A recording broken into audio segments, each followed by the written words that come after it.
Live here. Live! But we don't have to necessarily know what that means. What's the someday of Black? I don't There's know a that we reason want this story happens now. Ladies and gentlemen, the movie writes itself. Ooh. Well, I'm still streaming. How do I stop streaming? No! Hello? hello. How you doing? All right.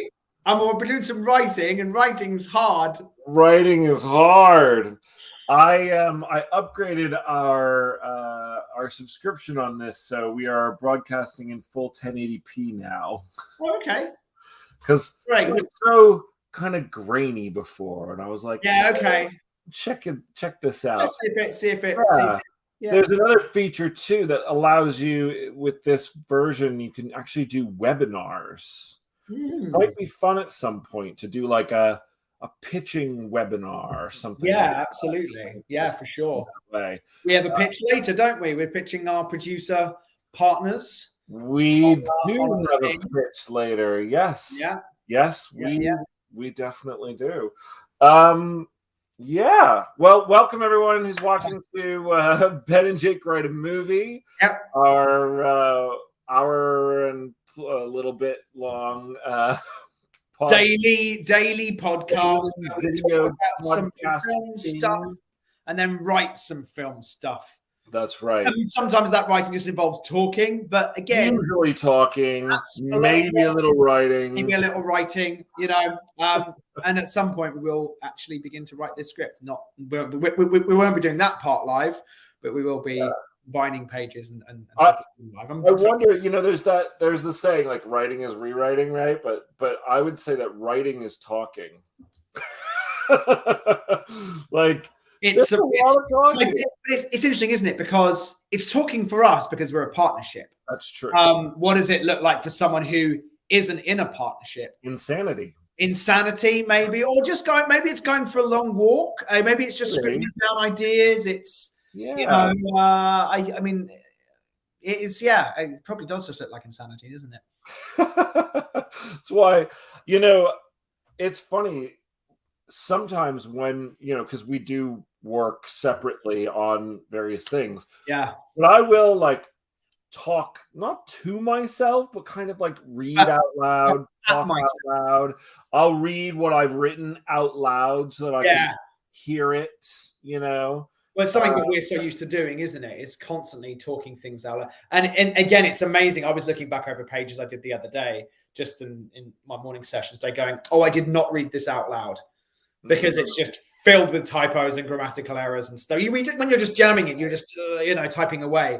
There's so much that gets missed. And I was like, oh my God, this is really, it's like, I'm glad Ben hasn't seen these pages. Like, so be like, who wrote this nonsense? A child? And the answer would be yes. The answer would be yes. Yeah. So here we are on this lovely Thursday. And, yes, it's a Thursday. It's a Thursday. What I've been trying to think of, we still have some comments, questions that Nick had put down for us. Yep.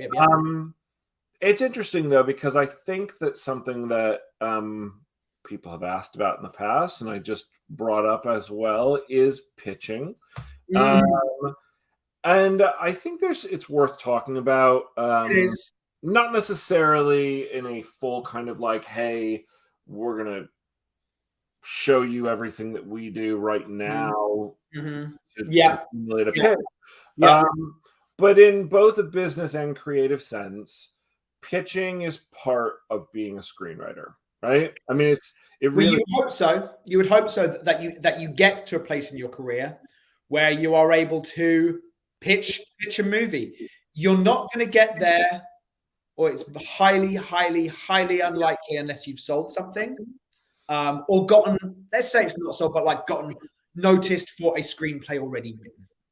Would you say though that obviously there's different kinds of pitches? Yeah. So if you are a newer writer, you still are kind of pitching someone your idea to try and get them to read your script. Yes, you are. And again, it comes to a sales pitch. Yeah. Right?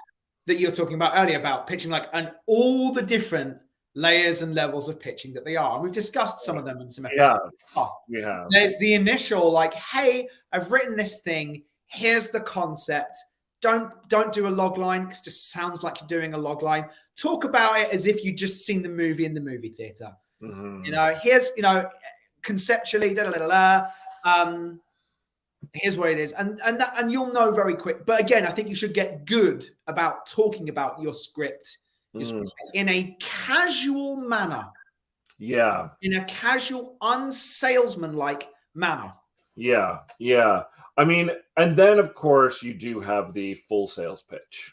Then you have the full sales pitch. And the sales pitch is very different and has its own kind of structure and challenges. Yeah.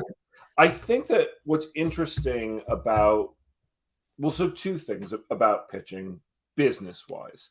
And leaning into craft. But business-wise, we're being told that pitches are, I'll never say impossible or will never sell. Currently are not desirable. And what's interesting about that, and I was explaining this to someone yesterday because they were like, well, why aren't they? Why aren't people buying pitches? And we've talked about this a little bit here, but basically the word on the street is that companies don't want to be in the development business as much anymore. Yeah. And the difference between selling a pitch and selling a spec is that a pitch is basically an idea that you are asking to be paid to write. Yes. And that means that it's early in the development process, and back in the day, I feel like the studios would expect something to go through 1, 2, 3 years of development. There's stories certainly of projects going through many years of development. And you could sell a pitch and be hired to write that first draft. If you're lucky, you might write the second draft, and then they bring on another writer or 2 or 3, and they workshop it, hopefully get a director and then an actor, workshop it some more before finally greenlighting it, and maybe, if you're lucky, making a movie. Today, in 2023, our team believes that packages are what are selling, not pitches. And a package includes a script. And that you can package a pitch. You may have it like that's what we're going to try and do on this thing. And of course, we are. Here's an example of I'm saying that we're going to be doing a pitch, and we are going to be doing a pitch. Here's an example where you most likely would always almost do a pitch, which is when you do not own the property that you are basing your project on. So we are taking out a book series, a New York Times bestseller sci-fi series that we just love. We're not going to spec that. We're not going to spend 3 to 6 months of our life getting that script into great shape, because at the end of the day, we don't own that book. Right. Which means that in 5 to 6 years, if the author went, I actually want to go and do this with Ridley Scott over here because Ridley Scott's interested, after our shopping agreement runs out, they can do that, and we've got a script that we can do nothing with. Yeah. No, that's when you would pitch. It's true. Although, interestingly enough, we do know a writer who just finished the book series. Very different circumstance. Always about the circumstance. The other thing, though, is, and I'm not talking about television, because TV, I do think, is still about pitching probably more than speccing, although you can have a spec pilot, but you're going to need to pitch it either way. So, there's that. Then, so this is really about features. Now, one thing I think that's interesting about pitching is that even if your plan is like, this is an original, and because of the market today, we're probably not going to pitch it, there does still need to be kind of an in-between in terms of how do I get potentially a producer on board or a piece of Mm-hmm. talent on board without needing them to necessarily read the whole script. Yeah. Because it's like that teaser pitch, right? Trying to, and I think that's what you were talking about in terms of like, you want it to feel casual. Absolutely. But there's also like the written document pitch, right? Yeah. And that's a whole other thing in and of itself. In and of itself. Yeah. I think really the thing that we're talking about generally, I think, is, hey, I've got an idea for a movie and I'm going to pitch it to you. Like what I'm saying, it's hard to do at the moment. There are also a couple of other examples, though, and again, this will be as a screenwriter moves on and forward in their career, which are open writing assignments or open writing assignments. So if it is, hey, we've got this book, it was one of our very early jobs was adapting Old Man's War. Now, again, that was TV, but we have been approached several times about movies based on books, and it is, here's the book, you can read the book, look at the book, and we're going to tell you how we're going to adapt this. Right. That would be the same for an open writing assignment. So again, there's different versions of it. A producer might have a book but hasn't said anything to the studio yet, or a studio may have a property that they actually is a job. Yeah. And then rewrite some pre-existing scripts. Which is a whole other kind of pitch. A whole other thing. It's a whole other pitch because there is a script, a screenplay already that you are going, here's what we think works well. Here's where we see the opportunities. Right. It's going to be different. And it might be totally differently, right? Yeah. And you know what's interesting about pitching is that these things are not talked about when you're in your early days of screenwriting. No. It's very rare that I certainly didn't know that there were multiple versions of pitches that are different lengths and different ways of structuring them and how to approach different types of properties and that so much of our career up until this point would be talking and not necessarily writing. Yeah. And I don't think that this whole thing of, pitches don't sell. I hope it doesn't last. I hope it doesn't last. I think pitches are good. I think as a writer, being paid to write is a good thing. Absolutely. And I think there are benefits to both. Yeah, there absolutely are. And from a studio, there are benefits to both. From a studio perspective, when you get a script, if you're like, you already know the shape of it, the look of it, the feel of it, and it might require less development because perhaps a producer has done a certain amount of development on a spec script already. So it's going to be up to a certain quality already. With a pitch, they can really go, well, that's really interesting. I really like that aspect of it. I like the concept of it, but can it be more blank? Can we gear it towards this actor? Can we gear it towards this director? They can have more say in it, but of course, their stamp on it. They can put their stamp on it far more than perhaps you can with a spec script. Again, it does happen with spec scripts go through all kinds of things, but I think at the moment it does feel more solidified in a script than it does in a pitch. Feels like you're starting from the beginning and you can kind of go in a lot of different directions. We've had pitches where we literally went in and we've talked about this in a previous episode, and they were like, we love everything you said, but we want to go in a completely different direction. Yeah. And that doesn't necessarily really happen with a spec that often. Not that it can't, but I'm sure there are horror stories of, this company completely changed my spec and it became something else. But I feel like, there's a lot of, just like screenwriting has these quote rules, there's also rules about pitching. And I think they are. Well, first of all, I would be the first one to say that I don't think there really are these rules. We've been told about rules. Mainly length tends to be the one that people go around. And you hear drastically different opinions on how long a pitch should be. Yeah. You know, when I actually, before we broke in, I went to a seminar on pitching. Oh, I didn't know that. The LA Film School, and I forget the name of the guy who did it. But it was very interesting. But his opinion was they should be 10 to 12 minutes. I wonder how many of those he'd sold. Most of it. He was a producer. It was interesting. Okay. Most of it comes in the Q&A.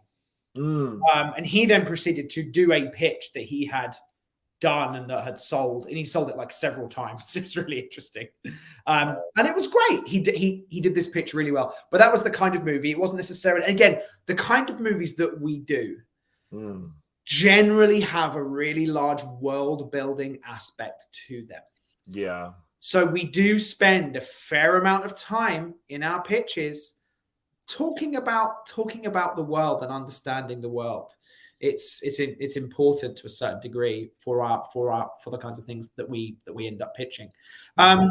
Also, I think we have an advantage of being able. Again, I would say that our average pitch length is about 24 to 25 minutes for a feature. For a feature, yeah, probably about 25. Yeah, about 25 minutes for a feature, and there may be professionals that are going, "Whoa, that's really long." We can get away with it. I think for a couple of reasons. I think our background as actors really helps.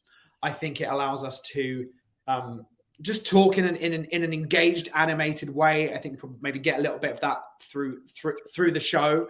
It's just how we are in a meeting. Yeah. You know, we're personable. And we banter off each other. You know. Sure. Also, I think from a psychological point of view, having two voices speaking at maybe 30 to 45-second intervals and changing that voice, right? You repay attention. The science behind when attention starts to waver is you get about 60 seconds of listening to one person's voice before you have the potential to drift off into something else. Now, if you're just on your own person doing this, right, I think you can modulate your voice. Can you start off talking in a way and then go into something else just to kind of bring someone out of it? I think there are ways to do it, but I think we get away with it because we have two voices, and we talk about that a lot. Yes, no, I definitely think so. And I also think, it depends on what you're talking about. Like, if I'm pitching a story that doesn't involve a lot of like excitement or world build or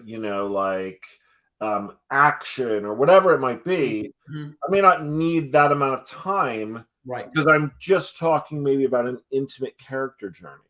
And so maybe my pitch is going to be focused more on, here's your major plot beats, but what we're really doing is we're going to be building out this person's life or this person, and so I don't know that you need 25 minutes for a drama pitch. Totally. Yeah. Or quite frankly, or a comedy pitch, because what are you going to do? Tell every joke? Like, you're going to give some examples of the types of things that are going to be in each section. And again, comedies tend to be far less complex in terms of their plots. So it's very broad in terms of here's what happens. It's the shape of it. Yeah. And then it's, and there's going to be this really funny moment where the girl runs into the middle of the street and shits her pants. Right. Right. And you get a sense for like what that is. And then the people know, that's what we're going to be getting. Yeah, it's going to be that. It's that kind of comedy. Right. Yeah. And so it definitely depends on obviously the kind of movie that it is. And I think that TV pitching is a whole other topic. We won't even start to go there, but it's a massively different. And again, people have we have our own way of pitching TV that some one TV producer was just like no, and a bunch of people are like we really like that because that's not normally the way it's done. We tend to fit far more into our film way of pitching, whereby we explore the concepts of the show and the characters through the pilot. Yeah. We'll tell a pilot story and then stop when we come to the protagonist, and we'll talk a little bit about them for a minute. But then we'll get back to the story, and so that's the way that we do it. But generally, that's not the way it's done.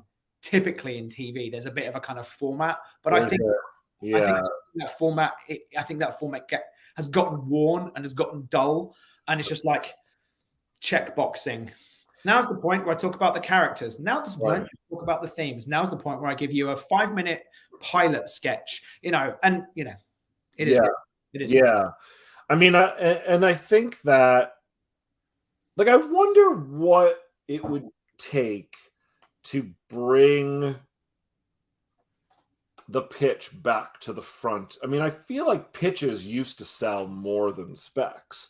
And I feel like, I wonder, I think it's the streaming I think that's world that we're in that has changed the dynamic of where certain responsibility lies. It's the thing you mentioned earlier.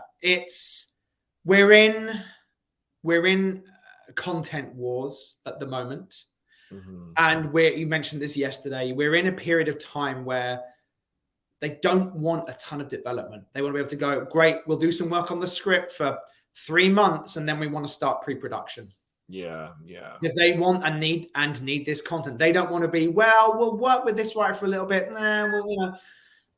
They don't want that. They want to see a product. They want to put their stamp on it in as quick a way as possible and get it out there and get it made.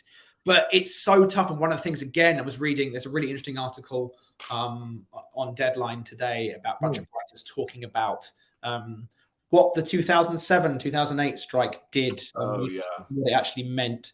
But that one of the things that we're being asked to do so much at the moment is bring all of these elements to a project. And it falls on the writers and our agents to put all of these pieces together, because studios just kind of going, just do all the work for us, do the work for us. I mean, it's a good business model for them. We're going to pay you less, but do the work for us. Right. And it's unfortunate, I think. So it's a good business model for them, right? They don't have to, we come to them with a ready-made product that they just buy and then go off and make. And they'll have 9 months to put their stamp on it, and then it goes. But I think it's a shame. First of all, it's not a great thing for writers, because we're now, like you said, forced to do all this extra work. Not everyone has access to those types of things. If you're not at one of the bigger agencies, it's very difficult to have access to talent. Hopefully you're with a producer who has their own access to talent. But then even still, it stretches the entire process out. It does. Really, really long. And you have this weird place. And I remember us going through this. Do you remember, maybe 6 years ago, there was a project that we had that we were like, we really want to get a director on this movie or a star on this movie. And they were like, well, until the studio commits to it, we can't approach our A-list clients, because they're going to want to know the studio is committing to it. And we're like, but the studio says that they won't commit to it unless we have this A-list client. I mean, we literally were told by the studio, bring us a star, bring us a director, and we might move forward. And then our agents are telling us, I can't go to the studio, to the star, if the studio hasn't said they're going to make the movie.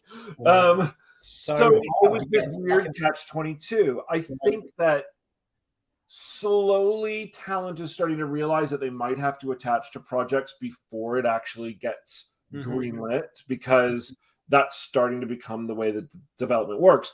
But I don't think it's fully transitioned there yet. And so we're even hearing about packaging. Oh, well, a star's not going to attach until they know who's directing it. Well, getting a director on board before there's a studio on board is really hard, because the director is probably working on one of their other movies, and getting them to engage is not something that's easy to do. It's very hard to do. We're experiencing it with a TV pilot. We're trying to just to get and that's like a director comes on, they shoot 1 hour and then they get a EP credit for the rest of the series. You know, yeah. But I think that by not having the pitch development process, I actually think studios are losing out on better packages. I think they're losing out on the potential to go to talent as the studio, right, and say, we're going to make this movie. We've developed the script. We're excited by it. Here's the director, and we've been able to get them because we were able to offer them a pay or play deal. Right. And the director's always wanted to work with you, Jennifer Aniston, and we're going to bring you in. And I mean, that's what the studio used to do. Like, that was their job, was to not only that was the development executive's job, right? They put pieces together, and then the studio financed the movie, and the producers went off and they made the movie. Yeah. Now it feels like we're the ones doing it, but who the fuck are we? So it relies on our agents and our managers, and they only have so many hours in the day. How much time hundreds of clients to packaging our movie?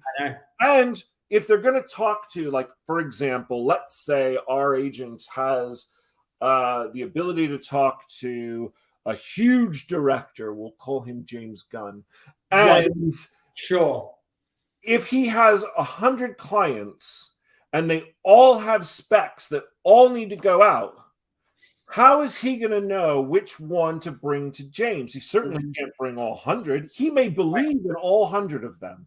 He may think these are all awesome, but they're not going to sell without a director on them, because that's what studios want.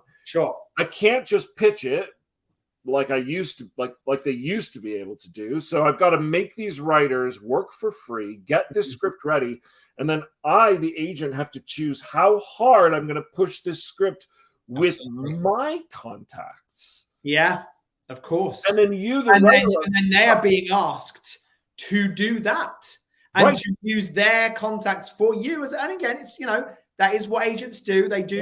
That's 100% part of their job. But it used to be just to go out and get you in the room, and you could then, they would call up, they'd go, hey, the guys have this great idea. They want to do blank, blank, blank. You want to hear it? And they go, yeah. I guess as well, though, in theory, if you have a producer, that is the producer's role. True. As well. But so often, and we've had experiences where the producers just go, can your agents help? And I would say you probably at least got a 50-50 split, if not more producers who are going to rely on your agents than the ones who can just text the people that you want because they're on their cell phones. Exactly. Anyway, so that went from pitches to essentially just the marketplace. Yeah. But I think they are related. I think we will do at some point just to kind of break. Maybe we'll do one of our old pitches. Who knows? Yeah, that could be fun. Just to be like, hey, here's how we pitch. And you can see it, and then we'll talk about how we construct it. That might be worth doing actually over a series of several episodes. We could do one on one day because it takes about 20-25 minutes for one of our pitches, then go into our writing, and then go, let's talk about how and why we constructed our pitch like this and what happened with it. Exciting.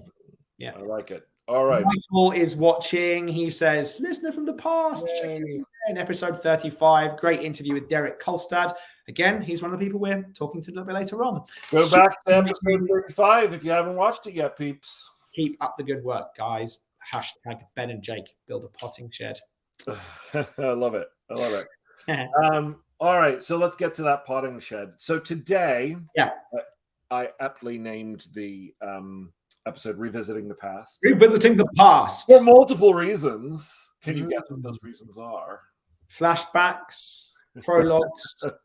Prologues and us going back to rewrite that prologue. Truth. See what I did there? All right. Good writer. So we're gonna go back and we're gonna do this new prologue that we're talking about. Yeah. And then I think we just need to keep going through Act 1 from that point. Yeah, and just see what works and what doesn't. Sounds good. I'm going to lower my desk and sit down. Tired today. I know. Jake is sitting during. If you watch our show, you will know this, but if you only listen, you may not. I am definitely a sitter. When it comes to our show. Yeah. And Jake stands the entire time. Standing desk. Jake likes to. He walks around. I do walk around quite a lot. Sometimes he goes all the way back towards his models. You can't really hear him all that well, but he does. It is helpful for me to do that. I do get something out of walking, but I know. So you stand through a lot of our work. It's true, I do. Whoa, yeah. Whoa. He's going down. Benefits of a standing desk. All right, so here we go. I'm going to open up our outline document that we were working on yesterday. And let's see what we see here. Sharing our window here. So now we had a note, and I'm not going to open it up, but I'm going to read it for everybody just in case they missed it last time. So basically what we're doing is, this doesn't have to do with the prologue necessarily, but it is just what we wrote down yesterday. So Sam is an alcoholic on the last chance with her husband. She's a failure, angry at life, doesn't have any self-love or hope. Lilith also has self-loathing, thus she doesn't believe she is worthy of a human life. The prologue. Babylon, or placeholder, is about to be reborn. The vessel has gone all the way, the mark of Cain present on their body.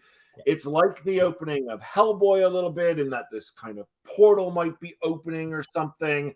And then Lilith, who is there as one of the demons helping to make this happen, she stops it. And she gets into a fight and she runs. So that's kind of what we're going to do. So let's figure out what that looks like. All right, then. So, first question I have is, who is this current rising of Babylon? And my question is going to be a counter question, which is, how much of that do we need to know? Do we need to know who this person is? Or do we just need to see them experiencing this and that's weird and gross and bad and potentially dangerous? I mean, do we need to know the details of the name of the spirit or the demon that is coming into them? Oh, sorry, I see what you're saying. I thought you were talking about the person who was being come into. If you'll excuse me. The person who the vessel. The vessel, I don't care really who they are. Right, so I misunderstood. But I'm wondering. I think we need to make a decision. They are. I think we need to make a decision. Because this is ultimately the thing that we are. Trying. We are fighting against. So I think it might be a kind of evildarkdeities.com. Yeah, there might be. And also, I mean, it's as simple also as I would say that this one in the 1920s should be a man, just to kind of show that it's not necessarily about sex. Unless for some reason the deity we believe could only be reborn in a female body. Right.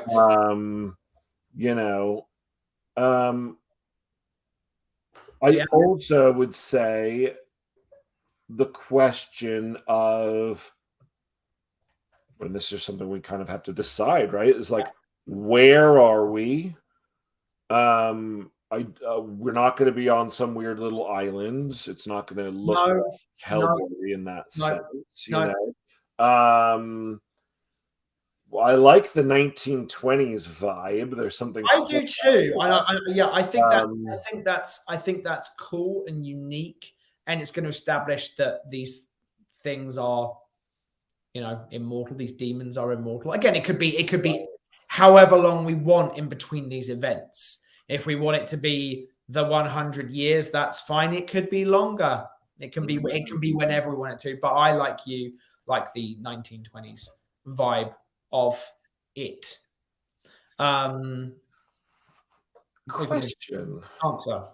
So I watched I can't even remember the name of the show, but there was this show that got canceled, but it was really, really interesting and good. And it was about like this weird there was like this weird cult going on and like all this weird shit. And there was I just had this thought about adding in a human obstacle to this, being these kind of perhaps cultists who have also been trying to raise this deity, and that the demon bad guys are more like the big bads behind the cultists. So it's not like we're being chased by 1,000 demons. Sure. It's that we have these humans being led by Zod and his 4 I like that. The apocalypse. Yeah, that's cool. I like that. You know? Yeah. Because then what this could be, where we could be, is like this weird 1920s eyes wide shut cult style, like underneath. It could still be in Chicago. It could be under in like some weird basement somewhere with candles and weird masks and shit. Yeah. And the person who's got the mark on them, maybe it's like their whole back, it looks like a tattoo, and they're in like the middle of this pentagram circle or whatever, you know, and it's that weird creepy chanting, nom nom nom, you know, Nam Shiva, Nam Shiva, Nam Shiva, Nam Shiva. Yeah, exactly, that kind of weird shit, right? And like we as the demons, Lilith included, are their gods, basically. Yeah, like sure. God and Lilith and whichever one, like 2 other ones are like essentially, I mean, you could say they're the 4 horsemen of the apocalypse. I don't think we would ever come out and say that, but there could be symbolism of that. Like, let's say there's 4 of them. Usually, these 4 demons. There were 4 in our prologue, as is. Right. So you've got these 4 demons who come at and they essentially help this kind of dark cult. And I don't know. I actually really like the idea that they're the 4 horsemen of the apocalypse. Again, I don't know if we need to go into it verbally, but it's a really nice, cool image. I wonder which one Lilith would be if we were saying that she was one of them. You know, I mean, I like it too. It's another piece of IP to throw in there to go, hey, it's about the 4 horsemen of the apocalypse. It doesn't have to be Lilith then, but the 4 horsemen being these like 4 demons. She could have been one of the original horsemen, and now there's one that replaced her. Oh, that's interesting. Yeah. So what do you have? You have, I know Death is one of them. Pestilence is one of them. Where are they? What's this? They did that weird thing in X-Men, didn't they? Where they did the 4 horsemen of the apocalypse. Yeah. I'm sure there's lots of different variations, right? There are. I think there's what is the pre-Christian? There's more. There is no pre-Christian version. It's from the Book of Revelation. Oh, is it? So yes, it's who are the 4? Why can't I just find an easy answer to this question on Google? Okay. Mentions colored horses, Ezekiel, yeah, interesting. What would be like? War was one of them. Pestilence is one of them. Why can I not seem to find it on this? Where I just can't seem to find it. It's driving me mad. Right. Interesting. Death, famine, war, and conquest. Conquest, is that it? According to Wikipedia, it is. Okay. Yeah, conquest, war, famine, and death. I thought one of them was pestilence, though. It's funny. Anyway. According to this, no. But interestingly, because they represent these ideas, they really could be any demon that represents those. Sure, totally. You know, there's also this kind of, let's see, I mean, I'm half in and half out, to be honest. Like, I actually really dig it. And I also go, at that point, we're just going to tie it straight to Christianity. Yeah. And if you're going to do the 4 horsemen of the apocalypse, you may as well just do it in that sense. And it's a satanic cult, and it is about the Antichrist specifically. Cool. Yeah. You know?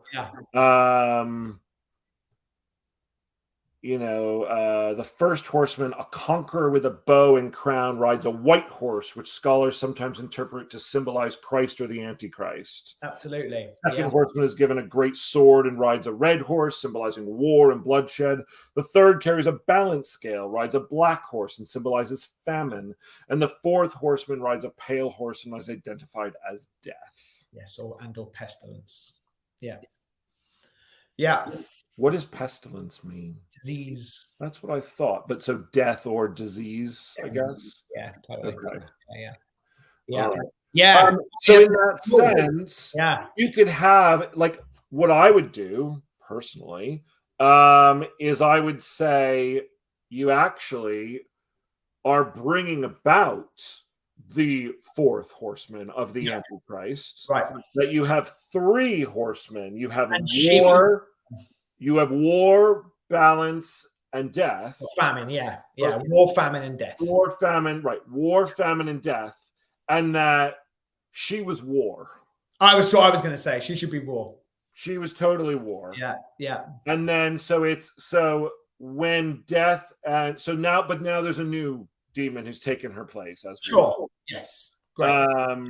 All right. That sounds great. And so they are, so then our big bads are going to be the new war, Death, who I think is our Zod character, and then Famine. Right. I don't really understand the famine thing, but okay. I mean, it's just death again. It's just death for animals. Right? Same for war, though, isn't it? War is death. Well, not necessarily. They're all death. Not necessarily. I mean, I get war. War can end in lots of things. It doesn't only end in everybody dying. Death definitely ends up in death. Sure. War can mean just conquer. Could be conquering. Bad shit. Power, Yeah. But also I look at, like, if I'm thinking about their characters and why they would represent what they represent, you've got War, who I would see as being, like, truly a fighter. Sure. Death, who I could see being almost magical in its, like, Grim Reaper nature. Okay. Yeah. I don't know what Famine is. Is it like, do they have like a bull head and some sort of like weird, like they like bring, I mean, like I'm trying to like imagine what these other, like what are they? Yeah. In terms of their, like, if you're going to do this, if we're going to go 4 horsemen of the apocalypse, they should have characters that represent what they are, right? Oh, totally. Yeah. I mean, they're all demons, of course. Sure. First, I bet you there's some really cool deviant art. There probably is. And again, this is what we do sometimes. We This is cool though. I really dig it. I go, so let's write some of this prologue though while it's fresh. And I think the details of exactly who the horsemen are and what their kind of essence is. I mean, because look, we're not going to go like uber deep into like their. No, we're not, and I don't think we should go super visual with it. And an interesting idea. Now that we're adding in this kind of cultish aspect. Yeah. is there a human bad guy? We haven't had one of those. We haven't had one. Yeah, no. And so is there the 1920s cult leader that we see here wearing his robe and everything? Yeah.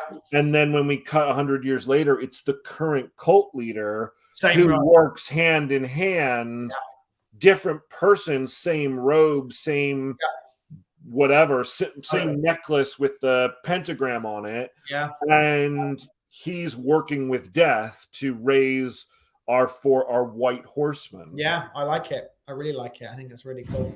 I really like it a lot. Yeah. Super fun. Yeah, super All right. fun. So let's go. So we're in Chicago, right? Let's just keep it Chicago. Why not? Yeah, sure. And then we're not dropping down onto a car. I think we go straight into like something. I'm going to ask some questions though, which the questions are: how will we know we're in Chicago in 1925? Because of the establishing shot. Okay. If it's as simple as because of the establishing shot. Yes. That's how. Because we open up and it's crowded, busy streets with 1920s dress and 1920s cars, skyscrapers under construction, Chicago, and a super that says Chicago 1920. I mean, that's fine. That's 1925. And that's a totally fine answer if that's how we want to start the movie. You know, I think so, because and then when we go down into what I would do is we'd go to like this Chicago style. Ooh, if we want to have real fun with it, we go to like a Chicago mobster's mansion. That's interesting. When was Al Capone doing his shit? Yeah, roughly this time, I think. Let me just see here. It wasn't actually very long, interestingly enough. But guess what? 1925 is when he died. Oh, there you go. At 48 years old. There you go. And in January 1925, Capone was ambushed, leaving him shaken but unhurt. 12 days later, he actually oh, weird. God, he was young, man. He based himself in Illinois. Anyway, I wouldn't necessarily have to go all the way to saying it's like I don't need to get the mob involved. It's not important. No, yeah. What I'm saying is it's that kind of glamorous mansion. Sure. Okay. Suburbs or it could be a city. Like I don't really know if they had mansions right. Well, I'm going to ask another question. It comes to the end of the movie. Is there a repeat location that we could come back to? Could this be the same location we're trying to get to at the end of the movie? Where they're trying to get to, or where our bad guys are taking them? Either. To the fact. Either. If this is the temple where it happens. Sure. Then this could be a place that we come back to in the finale of the movie. This is the desecrated ground where when the Antichrist is present on this particular time, that the vessel can receive this being. Right. Yeah, I think. I mean, I'm down with a location of some kind of repeat. It certainly helps with budget concerns. Yeah. Not that this would be a very expensive location. Just real quick, Thomas Lee has a few comments, but I just want to say, Tommy, if you don't mind, we'd prefer the comments not to be creative suggestions, just for multiple reasons. Love the recommendation to check out Some Like It Hot as an example. That's great. But just like, little things like a skeletal skinny demon, like we're just not looking for that at the moment. But thank you. Questions are always welcome. Always. Or movie recommendations. Anything that's just not a specific. And Tommy, to be clear, it's partly because we just want to make sure legally that there's no confusion as to who came up with these ideas. Exactly. And also, this is, our thing. Don't worry about it, Tommy. No shame on you. We're just, it's okay. Every once in a while, we just clarify that for everybody. No, it's all good. It's absolutely we appreciate the engagement. We really genuinely love that. Love it. So here's So what you're saying is, can this be the location? I'm saying yes, and I think why not have it in Chicago? I totally fine to have it in Chicago. A cult temple, great, underneath, in a secret room underneath a mansion. Yeah, it's either that or part of me wants to go part of me wants to do with what we've done so far, which is 1925. We're in Chicago. We are with we're with Zod. We're with our three. There's going to be three now. 3 horsemen, right? And they're in the car, and they arrive outside a speakeasy. They go into the speakeasy. They go out the back, down a spiral fucking staircase. But that way I get exterior of Chicago. I get the dress of the time. I get something. But there's this shadowy underworld where this thing has been built. So they enter in pure human form. They go in. It's like this big glamorous party. Going on above because it's the day of the. Ooh, it could be like one of those cool white parties because it's the white horseman that's coming up, and it just could look really cool. That's fun. Yeah, totally. White. Yeah. So what if? Okay, so we'll do this. 1920 Chicago. They're in the sedan. We're focused in the car. Are 3. Yeah. What look like mobsters. Fine. Yeah, sure. Who is... I mean, Death is Zod. Do we want the other one to be a woman, or should the other one just to be a man, and then the replacement of Lilith is a woman? Don't know. I think either works. I can't wait for a fight between the two demons of war. Yeah. That's going to be fucking cool. That'd be really awesome. Yeah. All right. So I think in this particular circumstance, it should be 2. Let's do 1 man and 2 women, and then have it maybe she's replaced by a man. Fine. Fine. So it's Zod and his 2, and Lilith and the 3rd, and Zod being. I'm just going to write this here. Zod, who is really the horseman of death. We've got to come up with a better name from him. Of course we do. Leroy. Means the king. What? Means the king. It does. So he's driving and looks in the rear view, catches a glimpse of her face. So they pull up to a massive mansion in the could be a mansion. I was going to say speakeasy, but if you want to go mansion, we can do mansion. That's fine. There's something fun about, I guess the visual in my head is just this glamorous, Great Gatsby style party. Exactly. A Great Gatsby style party. And then below in the basement is where all the ceremony goes on. Yeah, it reminds me a little bit of the new Hellraiser.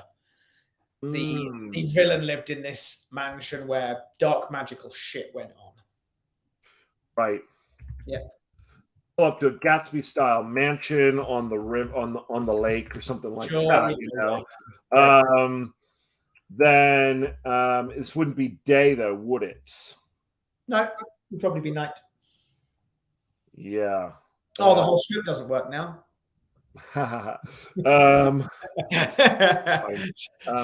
Sometimes we've had that though. Everyone will be like, well, if we change this tonight, then that scene can't. And we go, it messes everything up. Timeline completely screwed. So they pull up to a Gatsby style mansion. So now we're in the mansion, and Zod, Lilith. Yeah. We got to give this other one a name. Now that there's only 3, they're gonna be important. Lilith, and who is, and she is, of course, the horseman of war. And what's the 3rd the other woman's name here. Let's just go with like Jez, like for Jezebel. Yeah. Jez. Who is horseman of famine. Yes. Approach the, walk up the kind of steps, steps to the front doors, and it should be like a huge part. A party is in full swing. Yeah. We don't need any of this part, and of course, the next scenes are gonna, Then we're gonna go. It would be they're just gonna walk. I think there's a quick scene of them walking through. Yes, sure. And being led. Somebody comes up and goes, my lords, or whatever it is, please. Yes, totally. Like really bows reverentially to them. Totally, like interior. What's going on? And this is the mansion kind of foyer. Yeah. The gang, are greeted by a reverent acolyte. Yeah. What is going on with the fonts on this? It's so weird. I have no idea what's happened. Genuinely have no idea. Because it's like this one is Courier New and this one's Courier Final Draft. Somehow it got changed to Courier Final Draft. Right. Yeah. Weird. And for some reason, I can, let me see, font Courier. Actually, Final Draft is fine. Okay. There. Now it should all be the way that it's supposed to be now. All right. Let's just get through this opening beat so that we can, and then we'll wrap it up. But I want to get through this opening beat. Yeah, cool. So we're in the mansion. We're greeted by Reverend Acolyte. He shuffles. He kind of like brings us to a stairwell leading down. Yes. And so it's going to be the mansion, and it's going to be the kind of ceremonial chamber. Ceremonial chamber, yeah, totally. Yeah. And it's going to be like, a pentagram on the floor, candles everywhere, bunches of, cultists. What the fuck is with the font again? What's that? Look at the font. I know, it's so weird. I don't understand. I don't know. Just don't copy and paste this into the script. Yeah, it's fine. Yeah. A pentagram on the floor, candles, and other occultists. Yes. Yeah. Gathered. A leader. Yeah. Wearing distinct robes. Yes. Yeah. Approaches. Yeah. Zod. Yeah. He's clearly the leader. Right. In the middle. Yes, is it could be a naked dude. Naked man. Yep. Yeah. With writhing in pain. Something like that. Yeah, sure. On his back. Yeah. On his back is a huge tattoo-looking mark, the mark of Cain. Yeah. Cool. They're ready to begin. Yeah. So something in Lilith's eyes feels unsure, uncertain. Mm-hmm.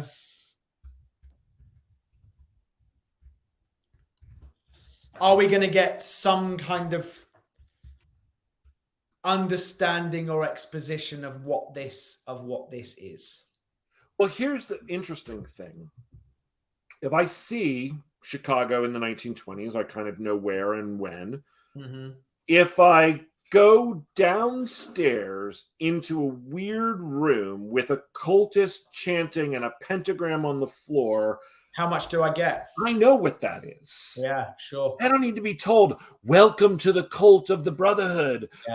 No, we're in a weird fucking satanic cult. I get it. Yeah. What I don't know is who these three people are. And that's what's going to be interesting. Yeah, it will be. And I wonder if when Death or Zod starts to do the ceremony to bring what's-her-name in, does he turn into his demon form? Is that how we know what they are? Totally. Yeah. Maybe we don't even need to see Lilith turn demon in this. Maybe we don't. We know they're demons because we see Zod turn into a demon. Yeah, that's cool. I like that. That's really cool. Yeah. We are over an hour now. Is there anything that we want to get down here, or do you think we can just pick up from here? I think we can pick up from here tomorrow. Pick it up from here tomorrow. Yeah. I really like where this is headed, though. What's really interesting is that I feel like it makes it very rich in terms of like, it is about bringing forth the apocalypse. Absolutely. And Sam isn't just the Antichrist. Sam is the fourth horseman. Yes, totally. Yeah. Making it really kind of going shit. It's really cool. Yeah, totally. And the white horseman symbolizes the Antichrist. That's right. So there's this extra layer to that. Totally. And it's just, there's just something really fun about it. And again, through some dialogue here, we could get the fact that they are these horsemen. Yes, we could get that. Well, absolutely, we can get that. Yeah. Maybe they even. I have an idea. Maybe around the pentagram, there are 4 like symbols. Yeah. Or something along those lines, or 3 symbols plus the one in the middle, or so. I don't know. We could figure something out. Or on like tapestries around the wall. Remember, they've been trying to do this for a millennia.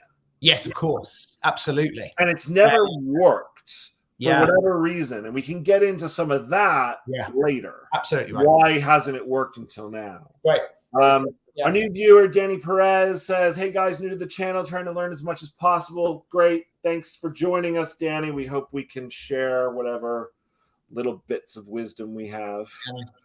Check out a whole bunch of our other previous episodes. We talk a lot.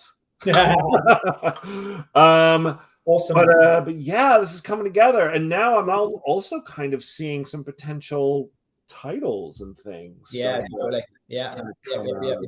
Where we're doing this. I had one more thing real quick that I had a thought about that I need to say because we don't talk about this offline usually. But and just sit with this. You don't have to answer right away. This morning I went, because of the dynamic that we're thinking between Sam and Lilith, and that Sam has the life that Lilith wants and can't have, or believes she can't have because of her demonhood.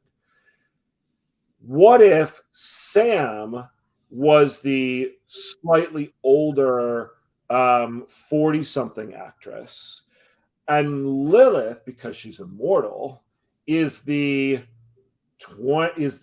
Florence Pugh or someone like that? Yeah. And so there is you've had kids, you have a husband, you have all of these things. It doesn't have to be. It was just an image that popped into my mind. I'm actually okay with them being around the same age too. That works for me as well. Yeah. But it just popped in my mind of going, there's some interesting casting we could do there. Kind of bring out an audience on multiple levels. Have like a younger actress who's actually, and also flipping it on its head. It's like the younger actress is the badass, and the older actress is the one she's having to protect. Right. Pretty fun. That's really fun. Interesting. Yeah. Like Sandra Bullock is Sam. Totally. Absolutely. Yeah, really could be. Something like that. Yeah. All right. Cool. Anyway, good session today. Thank you for watching and being with us today. This has been super much. And we'll see you all tomorrow. Sounds good. Monday. No.